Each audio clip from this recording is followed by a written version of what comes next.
Une grosse salutation à toutes fanatiques nous yo. Journée jodi pays États-Unis soupçonné pays Moscou et Téhéran qu'a fourré bouche li dans affaire élection la Kaile. Yon l'autre côté président français te rend un gros hommage avec un professeur qui était tombé en bas main assaillant yo. On nous suive. Nous avons identifié que 2 joueurs étrangers, l'Iran et la Russie, ont pris des mesures concrètes pour influencer l'opinion publique relativement à l'élection. Il s'agit là d'actions désespérées, d'adversaires désespérés. Ce sont là les mots du directeur du renseignement national, John Ratcliffe, qui a tenu une conférence de presse en soirée à Washington. Il accuse Téhéran et Moscou de s'immiscer dans l'élection présidentielle du 3 novembre. Toujours à l'étranger, le président français Emmanuel Macron a rendu hier soir en soirée un vibrant hommage à Samuel Paty, l'enseignant décapité vendredi dernier par un réfugié tchétchène de 18 ans pour avoir montré des caricatures de Mahomet lors d'un cours sur la liberté d'expression. Samuel Paty fut tué parce que les islamistes veulent notre futur et qu'ils savent qu'avec des héros tranquilles tels que lui, ils ne l'auront jamais. Stéphane Geneste est journaliste indépendant à Paris, on l'écoute. On vient de dire que le président de la République avait les yeux humides. Voilà, Emmanuel Macron qui a prononcé un discours très fort. Et pour finir, professeur, les lumières ne s'éteignent jamais. L'hommage national à Samuel Paty s'est déroulé à la Sorbonne en présence de 400 invités, dont une centaine d'élèves. La Légion d'honneur lui a été décernée à titre posthume. Seul bon Dieu connaît qui côté monde ça a privé. Journée jodi les papes récit prononcer sur messieurs dames LGBTQ. Ensuite. Le pape François défend le droit à l'union civile des homosexuels. Le souverain pontife reste toutefois opposé au mariage entre personnes de même sexe. Il a fait cette déclaration dans un documentaire présenté aujourd'hui à la fête du cinéma de Rome.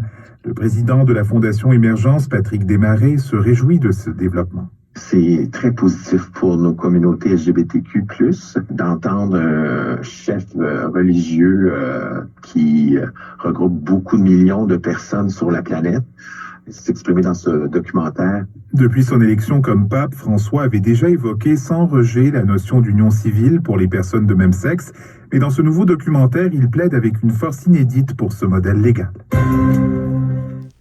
Air Canada mettait main sur Air Transat pour une somme qu'elle pas même espérer même. En nous suivre. Air Canada pourra mettre la main sur Transat pour un montant presque 4 fois moins élevé que prévu. La transaction, qui était estimée au départ à 720 millions de dollars, a été révisée à 190 millions.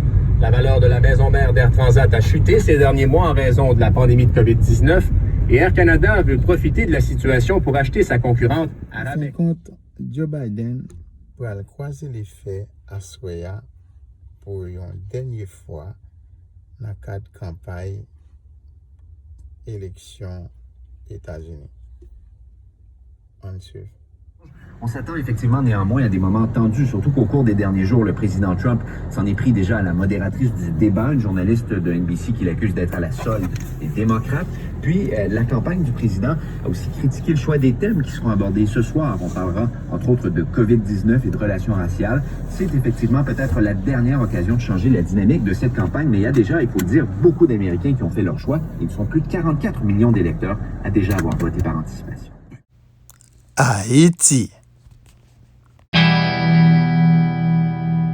Monsieur Henri-Claude Lecomte, qui est coordonnateur Association des enseignants haïtiens, dénonçait mauvaise action qu'a faite dans mi-temps l'école en Haïti. En nous suivre. Sorti de son profond mutisme pour nous dénoncer l'injustice qu'a faite dans l'école là, qu'a continué à faire dans l'école là. J'en ai annoncé, est-il possible de poursuivre les activités scolaires? Et jeudi, nous te dit déjà, le 27 septembre, nous dit que examen officiel, nous dit sont-ils dans l'impasse? Et jeudi, les prouver encore. À Petit-Goâve, dans le département de l'Ouest, au Cap, dans tout le pays, élèves prennent la rue pour dénoncer l'examen officiel là qui pas aller à leur portée.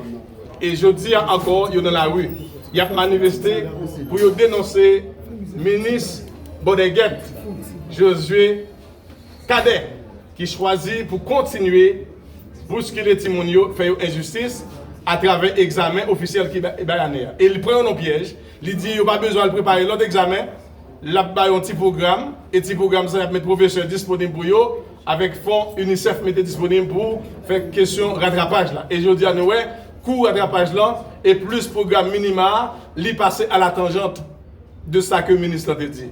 Donc nous dénonçons.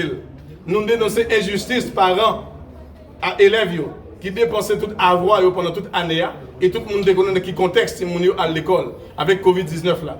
Et nous pensons que nous avons pensé avec l'école publique, l'école l'État fait toute année à dépenser corps pour vous étudier l'école. Nous avons pensé que nous avons une chance pour vous capable de jouer une possibilité pour ne pas perdre l'année scolaire là. Tout le monde débrouille ça. Et nous, le ministre, c'est les causes aujourd'hui à Timounio perdu l'année. Nous dénonçons et nous demandons pour le ministre de réviser l'examen ça pour Timounio.